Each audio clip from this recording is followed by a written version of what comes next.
Hello दोस्तों, welcome back to our channel organic gardening doctor Vaidehi. आज हम देखेंगे ड्रमस्टिक्स को घर पे कैसे उगाया जाए। ड्रमस्टिक्स जो है स्पेशली जो नॉनवेज नहीं खाते हैं, जो वेजिटेरियन डाइट वाले हैं, उनके लिए कैल्शियम जो होता है ना, कैल्शियम उनको कम होता है।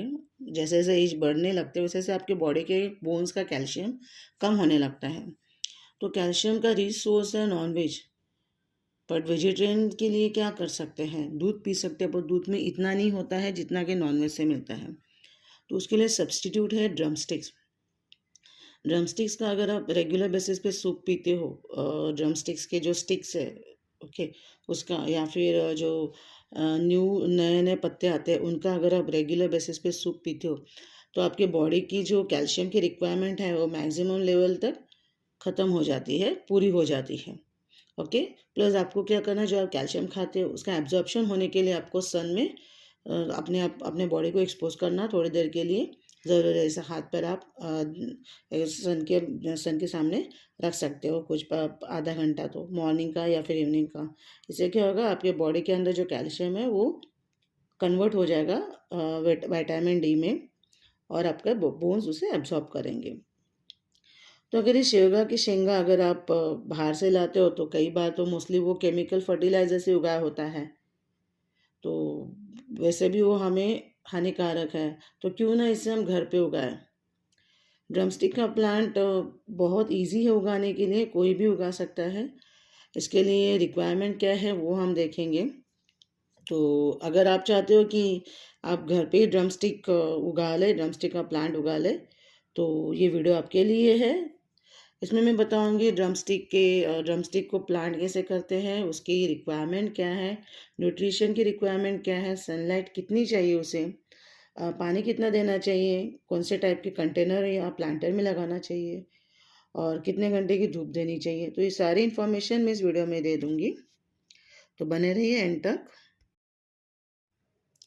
ड्रमस्टिक का प्लांट आप सीड से लगा सकते हो या फिर नर्सरी से खरीद के ला सकते हो। नर्सरी में आराम से आपको मिल जाएगा ड्रमस्टिक का प्लांट। इसकी हाइट अच्छी हो जाती है।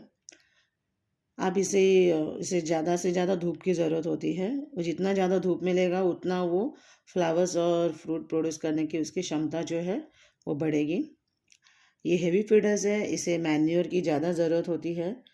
आप इसे ऑर्गेनिक मैन्योर डाल सकते हो या वर्मी कंपोस्ट भी डाल सकते हो। अगर जियो मैन्योर डालते हैं तो बेस्ट है, क्योंकि कई बार क्या होता है, इसका फ्लावर ड्रॉपिंग बहुत ज़्यादा होता है और फ्लावर्स उसके ऊपर सीड्स में जो शेंगा होते हैं, जो ड्रम स्टिक्स होते हैं, उसमें कन्वर्ट नहीं होते हैं, क्योंकि उसमें पूरी न्यूट्रिशन नहीं मिलता उस प्लांट को। तो अगर आप जियो मैन्यो यूज़ करते हैं तो उसको पूरा न्यूट्रिशन मिल जाएगा। या फिर आप अलग अलग कैस्टर केक, मस्टर्ड केक, ये सारी चीज़ें आप रेगुलर बेसिस पे उसे दे सकते हो। तो इससे क्या होगा, उसका जो फ्लावर ड्रॉपिंग है वो ख़त्म हो जाएगा। तो मैक्सिमम ड्रमस्टिक्स आपको मिलेंगे एक ही प्लांट से। अभी रही बात प्लांटर की, तो प्लांटर 8x8 का भी लगा सकते हो। जितना बड़ा प्लांटर हो, जितना बड़ा प्लांटर आप लगा सकते हो उतना अच्छा है, क्योंकि ये जो प्लांट है ये एक्चुअली ट्री है, तो उसके रूट्स जो है वो डीप जाते हैं। ओके, इसका रूट सिस्टम अच्छे से बनता है अगर प्लांटर बड़ा है। बट अगर आपके पास छोटी बालकनी है उसमें भी आप 12x8 का ग्रो बैग में लगा सकते हो, उसमें भी चलेगा। अब इसको जो सॉइल होनी चाहिए वो कैसी होनी चाहिए, इसमें सॉइल जो है वो गार्डन सेल 40% होना चाहिए और बाकी सारा जो 60% है वो मैन्योर होना चाहिए।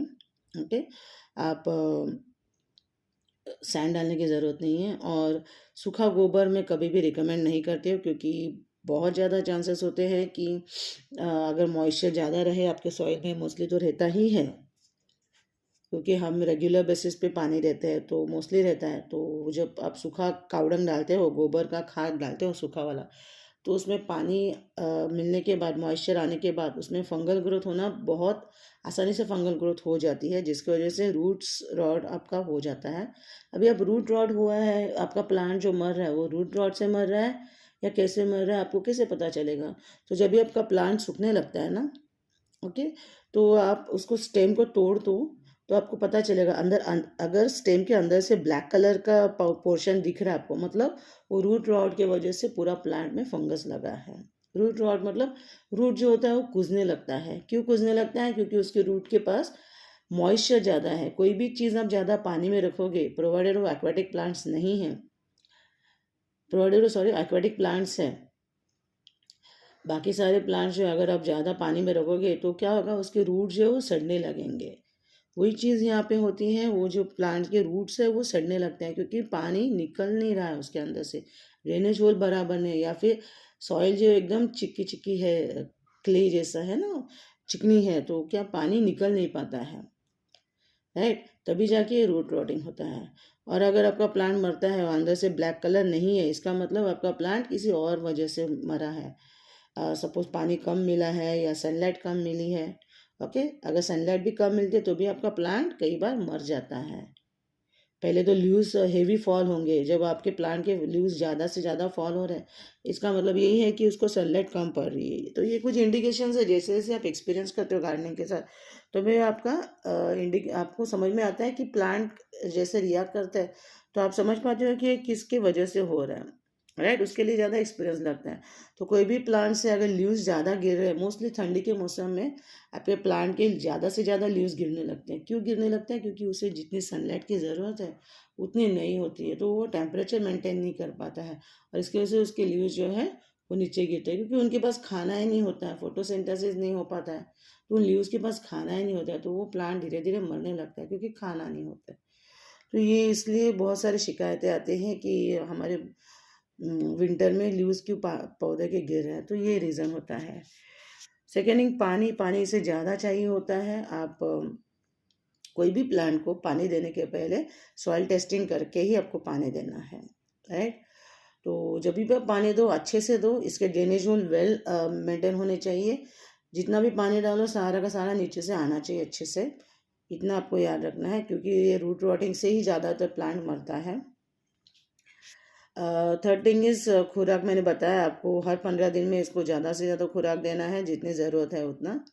ओके, डिपेंड करता है पॉट पे। में हम लोग 8x8 पॉट को हम देते हैं 250 ग्राम्स एवरी 15 डेज के बाद। और आपको खातर भी कैसे डालना है, प्लांट के सराउंड में डालना है, मेन स्टेम में नहीं डालना है। और सनलाइट आपको मैक्सिमम सनलाइट देना है। कम सनलाइट होगा तो उसके सीड्स नहीं बनेंगे, फ्लावर्स नहीं बनेंगे और ड्रमस्टिक्स नहीं बनेंगे। ज़्यादा सनलाइट होगी तो आराम से वो उसका प्रोसेस बराबर से करेगा। अब इसके लिए होम कंपोस्ट रेगुलर बेसिस पे दे सकते हो। होम कंपोस्ट के साथ आपको आइदर वर्मी कंपोस्ट देना है या फिर ऑर्गेनिक मैन्यूर देना है। उसके साथ आपको अगर लगे कि आपके प्लांट में ज़्यादा मॉइस्चर है सॉइल में, तो आप 2 चम्मच हल्दी उसके साइड में मिला के डाल सकते हो। पर आपको देखना है खातर डालने के 1 हफ्ते पहले आपको हल्दी डालनी है, उसके बाद नहीं, क्योंकि जब खातर डालोगे तो उसके अंदर माइक्रोब्स होते हैं, वो सॉइल के अंदर अगर उनको हल्दी मिले तो वो मर जाएंगे। इसके लिए आपको 1 वीक पहले ही ट्रीटमेंट देने हैं हल्दी के, और उसके बाद ही आपको मैन्योर 1 वीक के बाद ही देना है। दोनों चीज़ साथ में नहीं जाएंगे। आशा करती हूँ ये वीडियो आपको अच्छा लगा है। अगर अच्छा लगा है तो लाइक कीजिए और अपने दोस्तों के साथ शेयर कीजिए। और अगर आप चाहते हो कि मेरे नेक्स्ट वीडियो की नोटिफिकेशन आपको मिले तो नोटिफिकेशन बेल आइकन पे क्लिक कीजिए। तो मिलते हैं एक नई वीडियो के साथ। टिल देन अपना ख्याल रखिए और वेजिटेबल्स ग्रो कीजिए ऑर्गेनिकली। Thank you.